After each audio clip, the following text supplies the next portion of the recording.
What's going on, guys? In this video, I just wanted to talk about the upcoming fight, and this isn't something you see a lot on my channel. I used to do it a little bit more often before, but then it just didn't really fit with what I do on this channel. But I do teach martial arts, and I am in the fight sports or the combat sports community, and I am a fan. So this stuff matters to me. So I thought, let me share my opinion on it. And it's because something popped up that got me super excited. And not everyone's excited, and I get why not. And what it is the fight between Ronda Rousey and Gina Carano. Now, I was shocked when I saw it posted. With all the AI slop, I don't know what's real and what isn't. So I thought maybe this was like someone's dream thing and they just made a poster for it, but it turns out to be real, which is very exciting. And I'm going to explain why I'm excited, but let's back up a little bit. So let's talk about Ronda Rousey, okay? Ronda Rousey is both of these women are pioneers, but Ronda Rousey is a pioneer who really broke women's MMA into the mainstream, okay? And she was very dominant. If I'm being completely honest, I was never a fan. I didn't like her attitude. I just didn't like a lot about her, and that really came to a head during the Ultimate Fighter, that season she did with Miesha Tate, and just her behavior as an ambassador of a sport and a martial artist that she claimed to be. I just was never a fan, but I did respect her skills and what she was doing in there. Her dominance was just undeniable, right? And that is until she was exposed as far as her lack of striking and or maybe just the skills that she had and the skills that she was able to bring in there that people hadn't seen yet when they figured her out. I guess maybe that just broke her invincibility. But you can't deny how dominant she was when she was on top.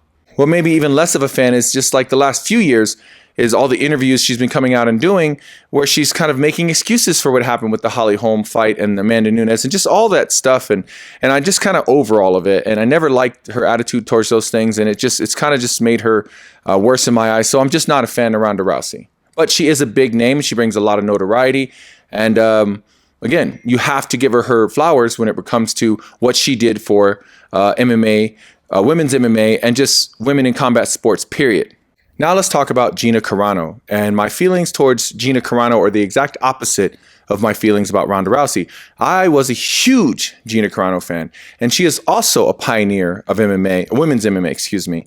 She came before Ronda, all right? She was kind of in those Elite XC before they were kind of swallowed up by Strikeforce. And I think the UFC was talking to Gina Carano first, considering kind of building a women's division with her. And then Ronda Rousey came on the scene and kind of just took off with it. She was like a rocket ship, right? And so around the same time, I think Gina Carano, after her loss to Cyborg, she just kind of stepped away from the sport. But she was truly a pioneer. So that's why a lot of people wanted to see this fight before, was because they were two pioneers of women's MMA. Now, as far as Gina Carano goes, the reason I'm a huge fan, and she's probably the main reason I'm doing this video, is because of her and a show I saw her in, amongst other influences, is why I really wanted to get into Muay Thai, okay? And there was this documentary called Fight Girls, and it was Gina Carano and some other foreign fighters who were being trained by Grandmaster Toddy to fight Thai champions in Thailand, and she was just very impressive in that show, and I really loved the beauty of Muay Thai and just her style and the way she fought. It really inspired me. And then there was a show on Oxygen, a reality show, and I really enjoyed. And actually, it's Michelle Waterston got famous on that show as well. It was called Ring Girls, and it was kind of the same thing, but they brought Gina Carano and another female fighter, I don't remember her name. They brought them in as coaches this time, but and they coached up these aspiring Muay Thai fighters, and Grandmaster Toddy trained them on again, took them over to Thailand to fight. So I really became a fan of Muay Thai specifically through kind of seeing Gina Carano. And I kind of have a loose tie to Grandmaster Toddy. My mentor is a student of Grandmaster Toddy. So all of this ties together, right? So again, huge fan of Gina Carano. And I just liked her personality in comparison to Ronda Rousey. She seemed genuine. She seemed kind, and she was a beast. And when her run in MMA was very, very good. I liked her style of fighting. I think that this fight was going to happen in about 10 years ago, 2016, I think. I know that the UFC was flirting with it, and they were talking to Gina Carano. And there's some videos and some news coming out about how horrible that whole deal went. But they were trying to make it happen. And this is after Gina Carano had went into movies and become kind of notable as an actress. And I do enjoy her as an actor. I really enjoyed her movies too. So again, it's just another thing that made me a fan of Gina Carano. So yeah, I was a big fan of Gina Carano, but then I did fall out of fandom with her. There's some stuff that happened, and I kind of was like, wow, that's a shame. And I just kind of wasn't as much of a fan anymore. But this fight is kind of bringing me back to being a fan of her as a fighter, not of like the things later that kind of agitated me with her.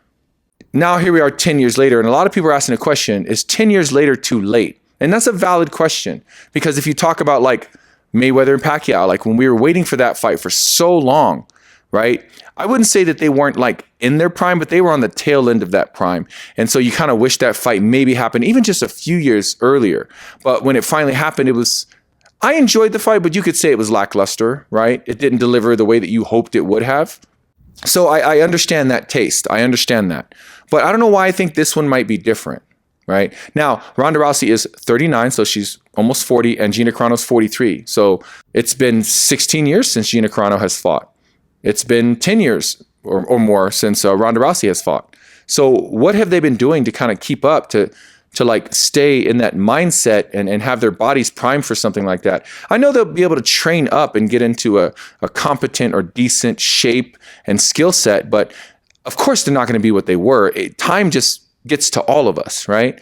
And when I think about legacy fights, like legacy fighters coming in and fighting each other later, you think about all that stuff that Bellator did later with like Tito Ortiz and I think even Shamrock, just some of the older fighters. And I think when they did like the fourth fight with Tito and Chuck Liddell, oh my gosh, man, that was horrible.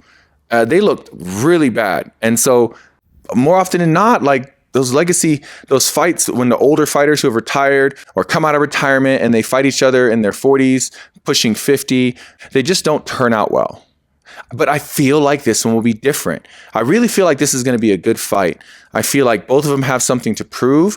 And honestly, I'm just excited to see them fight again. Specifically, I want to see what Gina Carano looks like in there. I want to see her fight. Ronda, I'm excited to see what she brings when she's kind of just being free of that Jim Treverdine, I think is those guys. I really think that toxic environment, that toxic coach kind of ruined her career.